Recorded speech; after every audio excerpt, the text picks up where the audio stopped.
This is the Lanayru mining facility in Skyward Sword, and Hank and I both kind of agreed of the opening 3 dungeons in Skyward Sword. This was by far, I think, the best and the most complex. It wasn't even really close in my opinion. Yeah, you got Skyview's just kind of like a dull, like light blue place. That's just like, man, like every first dungeon, pretty much. Zelda game, and just I don't know, your temple like. Is that kind of traditional fire temple? But it really is. It really is. But this one just, I think it really ups the complexity and the visual appeal. Not so much right now here, but when we start hitting kind of the past and present. Yeah, the stone things. What are they? Time crystals or whatever they're called? Yeah. Oh man, this place just looks totally different when you hit them. I mean, that's just it's really like 2 totally different dungeons. It is really in one. It's a great contrast between like right now you see this place is a ruin, everything's drab, sand. But when you hit those time crystals, man, the colors come out, everything comes to life. Yeah, it really is almost like night and day, like 2 different dungeons. And I don't know why, I've just always been a fan, kind of like the desert, like the sand dungeons. I guess I don't know if that's kind of like. If it just started with Ocarina of Time, but I don't know, I've just always been a fan of these. I agree. Well, I mean, the Spirit Temple was one of my personal favorites, so of course, having another one in the desert like this was always going to stand out and appeal. In Red right now, while we're doing his commentary, he's only just being the Ancient Cistern, so he's not yet made to the next dungeon, but the next dungeon that's just like this is one of the best dungeons, I think, in any Zelda game. My anticipation is high. But anyway, back here, honestly, I mean, like we said, it kind of just continues what we did when you're in the Lanayru Desert before you get in here, where you have to hit the time crystals to bring a bunch of conveyor belts and platforms and things like that to life to let us advance deeper and deeper into the dungeon. And just like outdoors, you can only hit 1 time crystal at a time. Now this is my problem with Wind Waker. Remember Wind Waker when I was trying to throw those like balls into that bucket or whatever? It was running over from this basketball effect that we were playing right here. That's where I got confused. Yeah. I was like, I've played basketball in Zelda before, so I know you should be able to throw these things in there. Oh man, I will say it is really cool using the hook beetle. I do like it. Like the beetle's just an awesome item throughout the game. It is. Yeah, it's kind of the beetle just brings a lot of new, neat concepts to this game. It does, but the problem is it's so easy to forget about it sometimes. Oh, I don't forget about it. Every now and then I forget that that's a problem always. You forget about the items you got in previous dungeons. That's true. But the beetle you kind of use throughout the entire game. So, I mean, it never really went out of memory. Saying that, I probably did get stuck here. So, and I'd be lying if I said I did use the beetle a lot to like scout ahead. Sometimes. Like, okay, what's I actually do it a lot too. Yeah, like if I couldn't get somewhere, I would definitely use that. Even if you didn't need it to get to that part. Yeah. It's like, oh, what's around this edge? Like at least get to an aerial view. And you just go into darkness. Like, okay, turning around. Yeah, not going through there. But and you'll see a lot of these switches we have to pull as well throughout this temple. It's pretty cool. I'm surprised I don't miss more of those. Like run up that wall and just completely miss them. Oh, thankfully, I don't think I did either. Like, that's the one thing when I was playing through this the second time, I was like, I thought I was going to do that numerous times. I've just not did that many times. Yeah. Watch it happen like 3 or 4 times in this video now. I don't think so. Hopefully. But another thing to keep your eye on, you've seen us run through the sand a few times. I mean, that drains your fatigue in a hurry. And that's one thing I really didn't like, is if you just, like, sprint just a little bit earlier, like, it just... You don't die, but, you know, you get into quicksand, you got to start all the way from... It takes a heart away, of course, or half a heart or something. But who needs hearts? But it is kind of annoying, again, like you said, if you do it 1 instant too early, you're not going to make it. You've already seen us a few times get to the other side empty. Yeah, it's not hard to judge that sprint, but if you just start it a little bit early, it'll get you. And I do not like these little I hate them. I hate them. hydras or... Yeah, 3-headed monsters. Yeah, it's just, again, using the motion controls to kill them. You kind of, ideally, you can line up when all 3 of their heads are... Yeah, the easiest way to do it is like when they're all horizontal, but they don't get all horizontal that much. And if they do, it's not very... They don't stay in that position very long. So what I find is, I just try to hit 2 of them and just go crazy like this right here. Because obviously, as you've seen here, if we don't kill all 3 of them at the same time... Yeah, now that was a good one. He set up that was a good one. I'm going to pat myself on the back there. Stuff like that doesn't happen too often. No, but if you kill all 3, or if you don't kill all 3 at the same time, or at least really quickly, the heads grow back. It's kind of like a Shadow Beast. Yeah, it really is. Twilight Princess. Well, you have to kill all 3 at the same time. Yeah. I guess that's actually a bad example now I think about it. Same concept. Yeah. Same concept. So just take into a there's 3 of them? There's plenty of those concepts in Zelda. Then if you don't get them all killed, they regenerate and come back to life. Sorry. But we do encounter a lot more of those, at least several more spots throughout the dungeon. Ugh, not fun.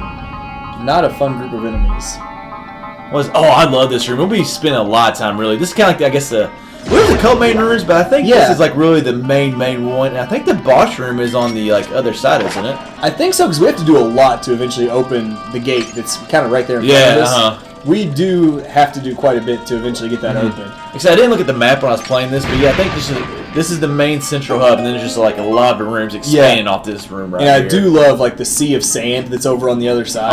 Yeah, on the kind of left side. Yeah, and you'll see us over there a lot. Is there a sand waterfall over there? I think it might be going up the side. Pretty cool. Side. Pretty cool. But obviously, when you see all this sand, you kind of get a hint of what kind of item you're going to be getting a little later in this dungeon. Not really. Well, this is a new item that that's true. I think it might have been in like one of the handheld games, which we're kind of behind on. But we definitely. I did not see. So you knew the Gust Bella was coming? Well, it's like you see all these piles of sand floating around. Like eventually, you got to be able to do something with them. That is true. I mean, I didn't know it would be. I guess I didn't think. Yeah, I guess I didn't have a clue what weapon you'd use. Yeah.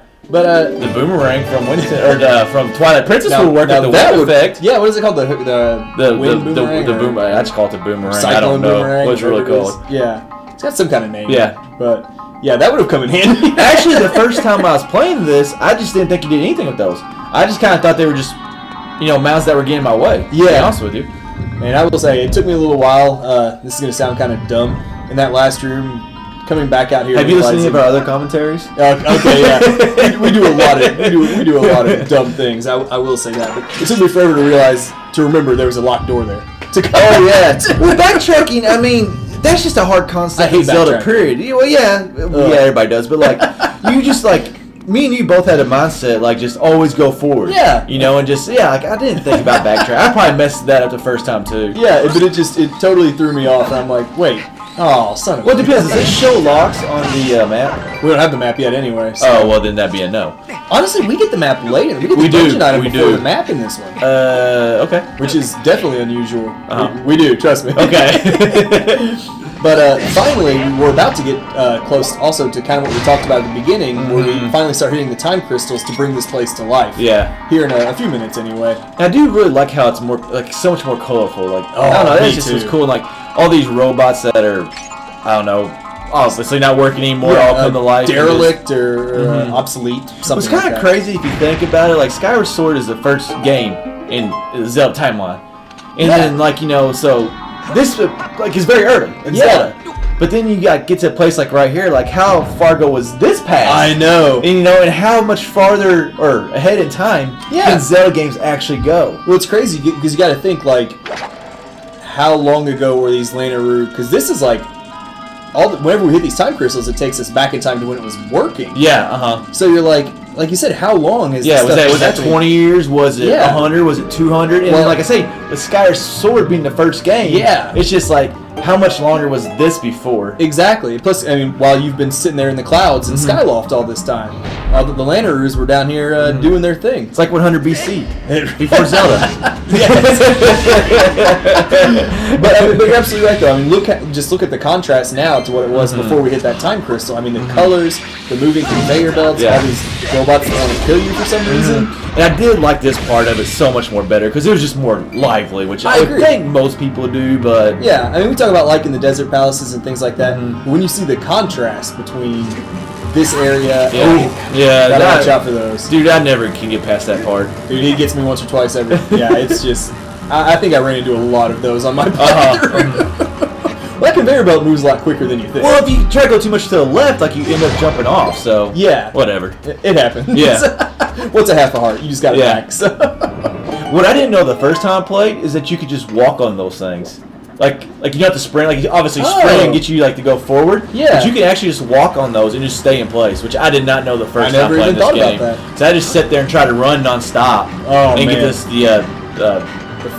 stamina. Yeah, the stamina. Fruits, whatever. Oh yeah. Yeah, but like watch right here, like you can just run in place and stay there. That's handy. Yeah. It's weird though. I thought it was the second time playing through. Yeah, it's funny. It keeps your fatigue at the same level. Yeah, That's neat. I like that. I like that concept. I never realized that either. Yeah, pretty fast treadmill though. It really is. No, but if you think about it, he's not making much more ground sprinting over just walking. I know. So obviously he's going forward, but it's better than no ground. Yeah, well that's true. But I agree. Could you imagine no sprint in this game on that treadmill right there? Oh, you'd never get anyone. No, you wouldn't. Game over. Lanayru mining facility. It'd be rolling. It'd be the rolling Link's dream. Oh my gosh. Oh yes, it would. You wouldn't have to worry about rolling into doors, walls, or anything. No, not at all. Not at all. Oh, 20 rupees. Nice. We do get like a lot of rupees in this dungeon. I think we do, yeah. That's one thing I like about Skyward Sword. Like, it was easy like to get the wallets early.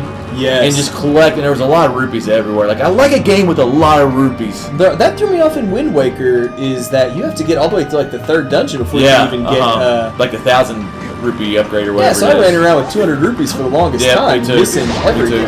Yeah, you're right. In this one, it's nice to get them a little earlier. I don't know what all the wallet upgrades are, but I think one you can pretty much buy from Beetle pretty early. I believe so. Yeah, I think. Yep. And yeah, you get 2 of them fairly early on. And obviously, in a good weapon, actually, I don't know if you can use it with the wood shield, but you can actually use a shield bash to knock his laser back up at him, and it'll stun him, and that's the easier way to get him. I didn't realize that. Yeah, I don't know if you can do that with the wood shield or not either. Yeah, I don't know. That's why I said I wasn't sure. Yeah. Because I don't know. We clearly didn't test it out there. Yeah. It's not good to have your iron shield in this dungeon right here. But, no. Basically, what we're going to do is go down this treadmill, get nailed by that thing right there, but we're going through this door right here, and this will be wrapping up part 1 of the Lanayru mining facility.